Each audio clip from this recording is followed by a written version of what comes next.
आज के बाद आप लोगों को जैव प्रक्रम पढ़ने की कोई ज़रूरत नहीं, क्योंकि इस वीडियो में हमने अच्छे तरीके से समझा दिया है। तो चलिए शुरू करते हैं। जैव प्रक्रम। जैव प्रक्रम वह क्रियाएं जो जीव के शरीर में जीवन को बनाए रखने के लिए आवश्यक होती हैं, जैव प्रक्रम कहलाती हैं, जैसे पोषण, श्वसन, परिवहन, उत्सर्जन। अर्थात वे सभी प्रक्रियाएं जिनके न होने से शरीर जीवित नहीं रह सकता है, जैव प्रक्रम कहलाते हैं। जैसे अगर श्वसन नहीं होगा तो भी जीवन नहीं होगा, इसलिए ये श्वसन भी एक जैव प्रक्रम है। उसी प्रकार उत्सर्जन नहीं होगा तो भी जीवन नहीं रहेगा, परिवहन नहीं होगा तो भी जीवन नहीं रहेगा, पोषण नहीं होगा तो भी जीवन नहीं रहेगा। तो ये सब क्या है? जैव प्रक्रम है। इनके बिना जो है शरीर जीवित नहीं रह सकता है। इसमें आता है पोषण। सबसे पहले आता है पोषण। पोषण की परिभाषा, पोषण को इंग्लिश में बोलते हैं न्यूट्रिशन। वह जैव प्रक्रम जिसके द्वारा जीव अपना भोजन प्राप्त करते हैं, उसे पचाते हैं और ऊर्जा प्राप्त करते हैं, पोषण कहलाता है। पोषण दो प्रकार के होता है। पोषण के प्रकार, पहला आता है स्वपोषी पोषण, ऑटोट्रॉफिक न्यूट्रिशन। जब जीव स्वयं अपना भोजन बनाते हैं तो उसे क्या बोलते हैं? स्वपोषी पोषण। स्वपोषी पोषण, ऑटोट्रॉफिक न्यूट्रिशन। जैसे हरे पौधे प्रकाश संश्लेषण की प्रक्रिया द्वारा अपना भोजन बनाते हैं। दूसरा, परपोषी हेटेरोट्रॉफिक न्यूट्रिशन। जब जीव दूसरे जीवों पर निर्भर रहते हैं, जब जीव दूसरों पर निर्भर रहते हैं भोजन के लिए, उसे क्या बोलते हैं? परपोषी। ये जो परपोषी होते हैं ना, ये स्वपोषी जीवों पर निर्भर होते हैं। स्वपोषी जीव जो होते हैं या पौधे होते हैं, स्वपोषी पौधे अपना भोजन सूर्य के प्रकाश की उपस्थिति में बनाते हैं, और ये परपोषी जो होते हैं ये अपना भोजन इन्हीं स्वपोषी से प्राप्त करते हैं। अगला आता है परजीवी, पैरासाइट।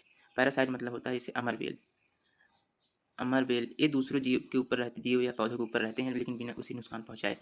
जैसे अमरबेल हो गया, जू हो गया, उसके बोलते हैं फीता क्रीम होता है, फीता क्रीम। ये सब क्या होते हैं? परजीवी। मतलब ये हमारे शरीर में रहेंगे लेकिन हमें नुकसान नहीं पहुंचाएंगे, अपना भोजन भी प्राप्त कर लेंगे। अगला आता है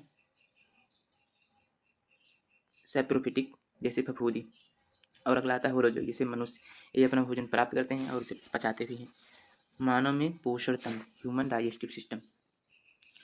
मुख से गुदा तक का पथ होता है। पहले भोजन सबसे पहले मुख में जाएगा, उसके बाद ग्रसनी में जाएगा, ग्रसनी के बाद ग्रास नली से अमाशय, अमाशय में पाचन होगा। पाचन तो मुख से भी शुरू हो जाता है। उसके बाद छोटी आंत में जाएगा, अमाशय के बाद छोटी आंत में, छोटी आंत से बड़ी आंत में जाएगा, उसके बाद गुदा, गुदा से बाहर हो जाएगा।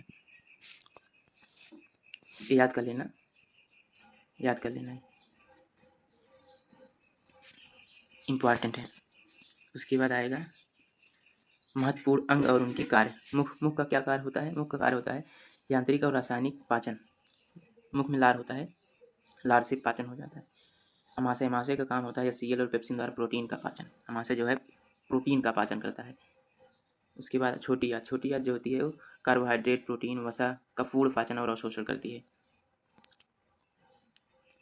अगला आता है हमारा प्रकाश संश्लेषण, फोटोसिंथेसिस। परिभाषा इसकी होती है हरी पत्तियां सूर्य के प्रकाश की उपस्थिति में जल और कार्बन डाइऑक्साइड से भोजन ग्लूकोज बनाती हैं, उसी को बोलते हैं हम प्रकाश संश्लेषण। श्वसन मतलब होता है रिस्पिरेशन। इसकी परिभाषा है ग्लूकोज को तोड़कर ऊर्जा बनाने की प्रक्रिया। ग्लूकोज से जो ऊर्जा बनती है उसी को बोलते हैं रिस्पिरेशन। इसके प्रकार होते हैं, एक होता है सजीव श्वसन, एरोबिक रेस्पिरेशन, और दूसरा होता है असजीव श्वसन, एनारोबिक। सजीव वाले में होता है ऑक्सीजन की उपस्थिति में होता है, और एनारोबिक जो होता है ऑक्सीजन की बिना उपस्थिति में होता है, जैसे ईस्ट।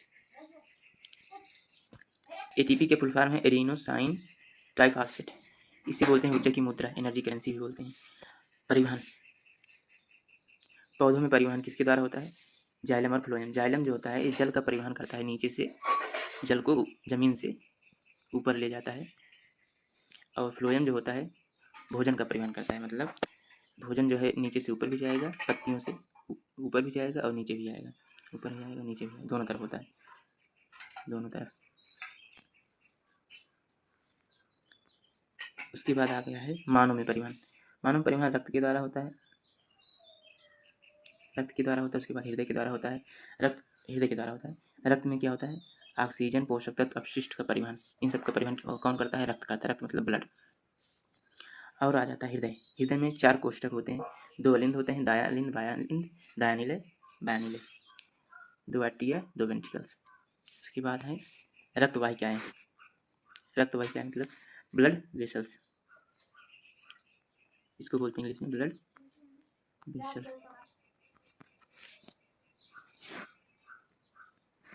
धमनी, हृदय से बाहर धमनी जो है रक्त को हृदय से बाहर ले जाती है, रक्त को हृदय से बाहर ले जाती है।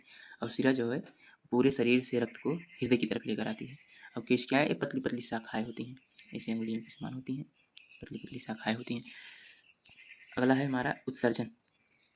ये लेक्चर 1 है, ये वीडियो लेक्चर 1 है। आने वाली वीडियो मतलब 4 वीडियो और आएगी, उसमें पूरा जैव प्रक्रम खत्म हो जाएगा, जैव प्रक्रम खत्म हो जाएगा एकदम अच्छे तरीके से नोट्स के साथ। अगर नोट्स चाहिए तो हमारे इस नंबर पर, नहीं हम आपको व्हाट्सएप लिंक दे देंगे, वहाँ से आपको मिल जाएगा। अगला उत्सर्जन क्या होता है? उत्सर्जन की परिभाषा है शरीर से अपशिष्ट पदार्थों को बाहर निकालने की प्रक्रिया। मतलब शरीर जो पाचन के बाद जो अपशिष्ट पदार्थ बच जाता है उसे शरीर से बाहर निकाल दिया जाता है, उसे बोलते हैं एक्सक्रीशन या उत्सर्जन। मानव में उत्सर्जन अंग वृक्क होता है, नाइट्रोजन अपशिष्ट को छानकर मूत्र बनाता है और यह बाहर निकालने में भी सहायता करता है। मतलब इसका काम होता है छानना। इसमें आती है मूत्र नली, मूत्राशय, मूत्रमार्ग, मूत्र को बाहर निकालते हैं। अगला है हमारा और CO2।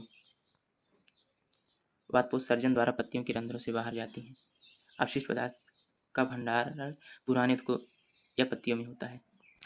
महत्वपूर्ण परिभाषाएं, इम्पॉर्टेंट डेफिनीशन। तो पहला आता है जैव प्रक्रम, जीवन बनाए रखने वाली प्रक्रियाएं क्या होती हैं? जैव प्रक्रम। पोषण क्या होता है?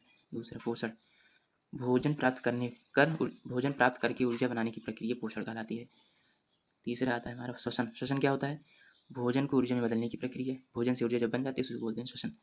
और अगला है प्रकाश संश्लेषण, पौधों द्वारा भोजन बनाने की प्रक्रिया, हरे पेड़ पौधों द्वारा भोजन बनाने की प्रक्रिया प्रकाश संश्लेषण कहलाती है।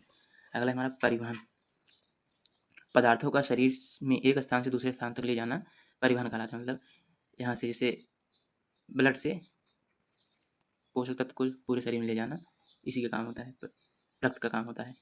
परिवहन का काम कौन करता है? रक्त करता है। उसके बाद हमारा उत्सर्जन। अपशिष्ट पदार्थों को शरीर से बाहर निकालना उत्सर्जन कहलाता है। अपशिष्ट मतलब पाचन के बाद जो अपशिष्ट पदार्थ बच जाता है, नाइट्रोजन वेस्ट बच जाता है, उसे शरीर से बाहर निकाल दिया जाता है, उसी प्रक्रिया को बोलते हैं उत्सर्जन।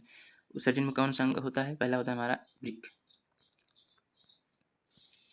और अगला लास्ट वाला है हमारा ATP। ATP का फुल फॉर्म होता है एडेनोसिन फॉस्फेट ट्राइफॉस्फेट।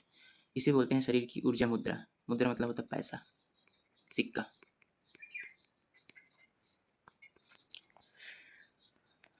अब आप लोगों को समझ आ गया होगा पूरा लमसम।